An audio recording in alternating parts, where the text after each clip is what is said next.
வணக்கம். ஆடிட்டர் கிருஷ்ணன் பேசுகிறேன்.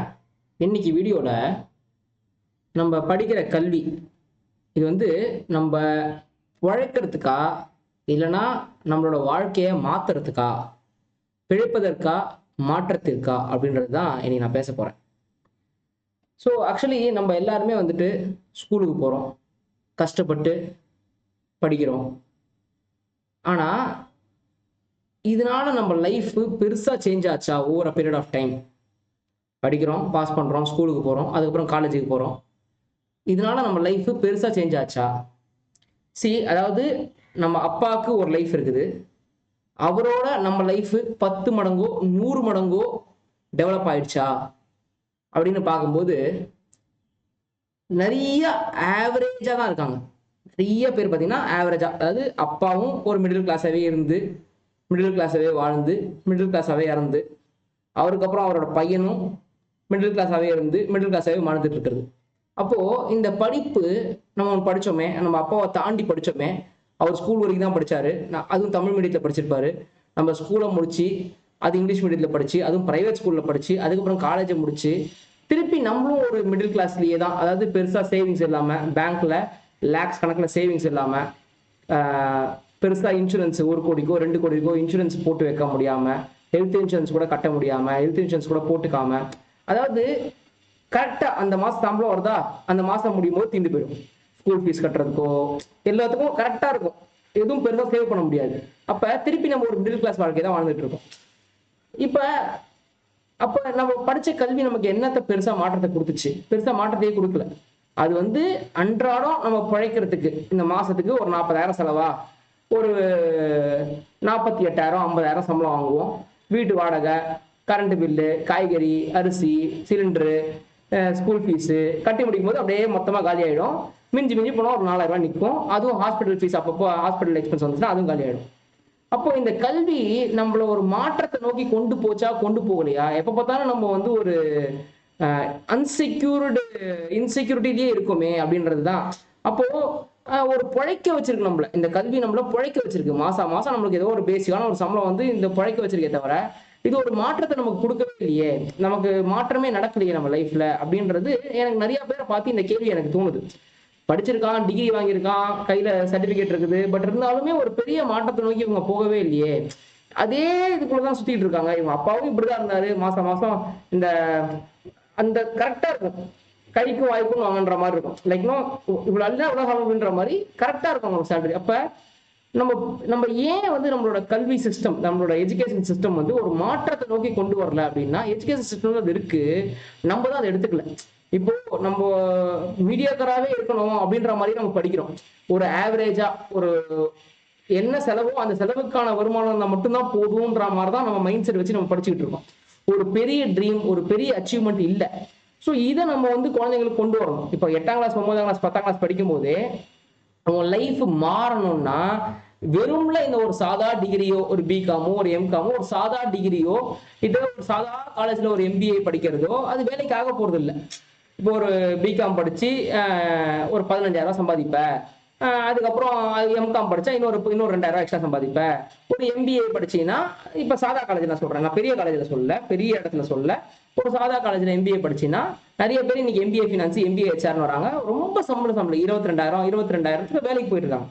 அப்போ என்னைக்கு இவங்க எம்பிஏ ஃபீஸே கிட்டத்தட்ட வருஷத்துக்கு 3 லட்சம் 4 லட்சம் கட்டி படிச்சிருக்கான். இப்ப 22,000 சேலரி போய் இவன் என்னைக்கு 60,000 70,000 1 லட்ச ரூபா சேலரி அதுக்கப்புறம் போட்ட காசை அடைக்கிறது. இப்போ ஃபார் எக்ஸாம்பிள் அந்த எம்பிஏக்கே அவன் லோன் வாங்கிதான் வச்சுக்கோங்க. இப்போ 6 லட்ச ரூபாய்க்கு லோன் வாங்கியிருந்தா அந்த லோனுக்கு வட்டி கட்டி அந்த லோனை இஎம்ஐ அடைக்கிறதுக்கு அது எவ்வளவு வருஷம் ஆகும்?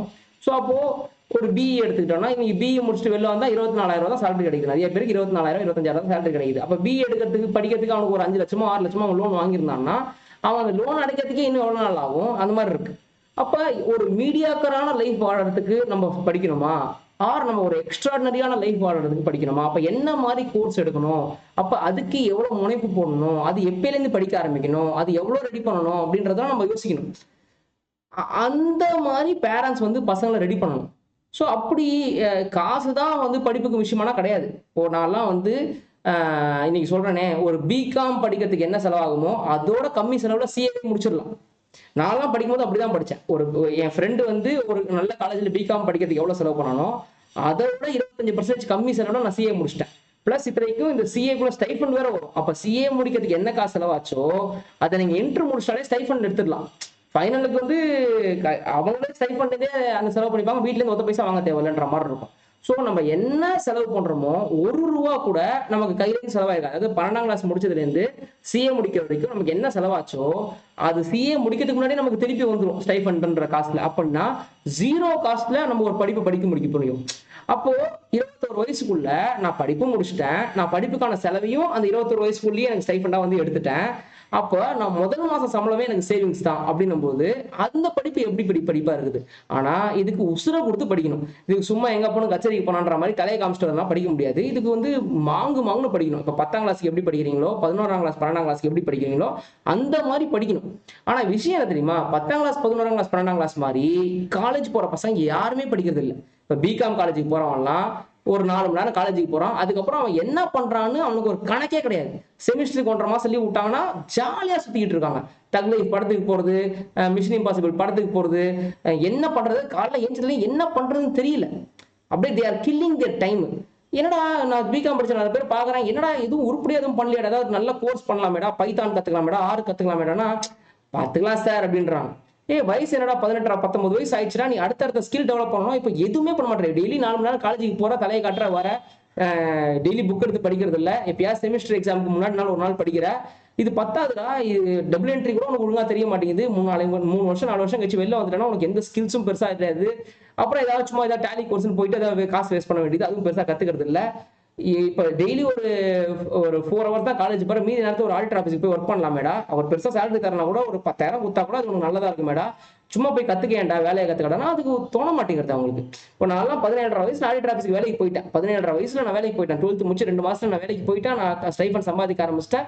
நான் வேலை கத்துக்க ஆரம்பிச்சிட்டேன். 20 வயசுல நான் வெளில வரும்போது எனக்கு எல்லா வேலையும் தெரியும். ஒரு ஆடிட்டருக்கான எல்லா மூளையும் எனக்கு இருந்தது. ஸோ அப்போ சிஏ முடிச்சதுனாலதான் எனக்கு அந்த மூளை இருக்கான்னு கிடையாது. அப்படின்னா 3 வருஷம் நான் அந்த ஆடிட்டர் ஆஃபீஸ்ல ஒர்க் பண்ணதுனால அந்த மூளை எனக்கு வந்துருச்சு. ஒர்க் பண்ண டெய்லி. அப்ப ஸ்கில் டெவலப்மெண்ட் அப்படின்றது ஒரு விஷயம் இருக்குது. அதாவது படிப்புன்ற ஒரு விஷயம், ஸ்கில் டெவலப்மெண்ட் ஒரு விஷயம். எல்லாருக்கும் சிஏ முடிக்க முடியுமான்னு எனக்கு சொல்ல தெரியாது.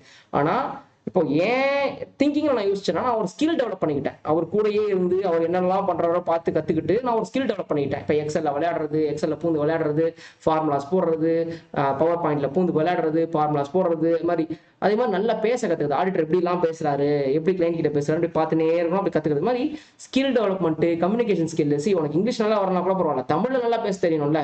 ஒருத்தன் பேசணும், நம்ம பேசினா அது அப்பீலிங்கா இருக்கணும். இந்த மாதிரி நிறைய விஷயங்கள் இதெல்லாம் தான் நம்மளோட வாழ்க்கைக்கு ஒரு மேன்மேலும் நம்ம கொண்டு போகும். ஒரு பிசினஸ் பண்ண தெரியணும். பிசினஸ் பண்ண தெரிஞ்சா மட்டும் பத்தாது, காசை அவங்க எப்படி வாங்குறது அவங்க கிட்ட இருந்து. இப்ப எல்லாருமே கடனுக்கு தான் நம்ம பிசினஸ் பண்ண முடியும். நம்ம கடனுக்கு தான் கொடுத்து அவங்க பொருளை திருப்பி அவங்க கிட்ட எப்படி பேசி காசை வாங்குறது. ஏன்னா அது முறைச்சிக்கவும் கூடாது, நாசுகா பேசி வாங்கணும்.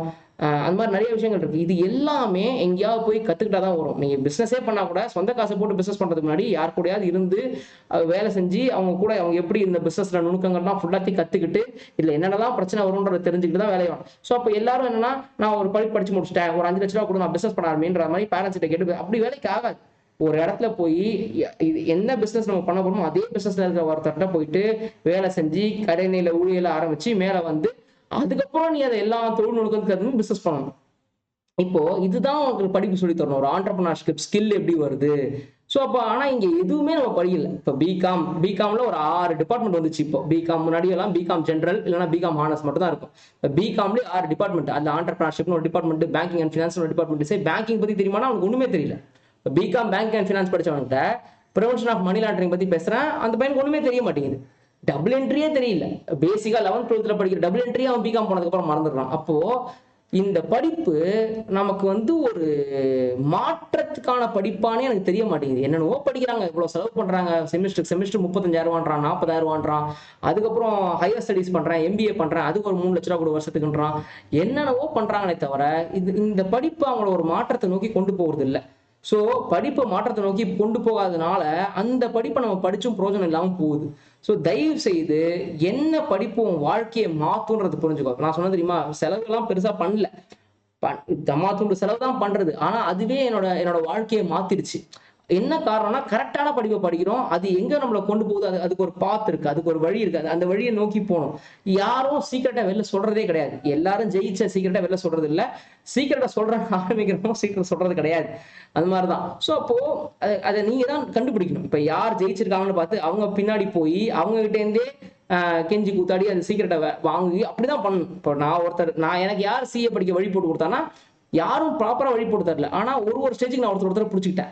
இப்போ ஃபவுண்டேஷன் எப்படி படிக்கிறது, ஒருத்தர் பிடிச்சிக்கிறது, அவர் எங்கெல்லாம் போறாரு, எங்க கிளாஸ் போறாரு, என்ன பண்றாரு, அப்புறம் அது மாதிரி ஒருத்தர். ஸோ அப்ப யாரும் உட்காந்து உனக்கு எழுதி கொடுக்க போறது இல்லை, யாரும் அதை சொல்ல போறது இல்லை. இப்ப யூடியூப்ல வீடியோ இருந்தா கூட, நான் வீடியோல வீடியோ போட்டா கூட அதை நீங்க தான் ரிசர்ச் பண்ணி பார்க்கணும். யாரும் உங்களுக்கு அதை புஷ் பண்ணி கொண்டு வந்து உங்க கையில கொடுக்க போறது இல்லை. இந்த வீடியோ நீங்க பாக்குறதுனா கூட நீங்க அதுக்கு சர்ச் பண்ணியோ இல்லைன்னா அது ஒரு ரெக்கமெண்ட் பண்ணியோ, இந்த வீடியோவே நீங்க ஃபுல்லா பாப்பீங்கன்னா யாருக்கு தெரியும். முதல்ல ஒரு செகண்ட் பார்த்துட்டு அப்படியே அப்போ அப்படின்னு ஸ்க்ரால் பண்ணி விடுறவங்க எவ்வளவு பேர் இருப்பாங்க. அப்போ இங்க ஆப்பர்ச்சுனிட்டிஸ் கொட்டி கிடந்தாலும் சொல்றதுக்கே ஆள் இருந்தா கூட நம்ம தான் தேடி போய் அதை பார்க்க வேண்டியது இருக்குது. அது நம்ம கண்ணில் பட்டா கூட அது நமக்கு ஒரு பெரிய விஷயமா தெரியாது. ஸோ கல்வி மாற்றத்திற்காகவும் இருக்குது, பொழப்புக்காகவும் இருக்குது. ஆனா நீங்க அது பொழப்புக்காக படிக்க போறீங்களா, மாற்றத்துக்காக படிக்க போறீங்களான்றது உங்க கையில தான் இருக்குது. நன்றி, வணக்கம்.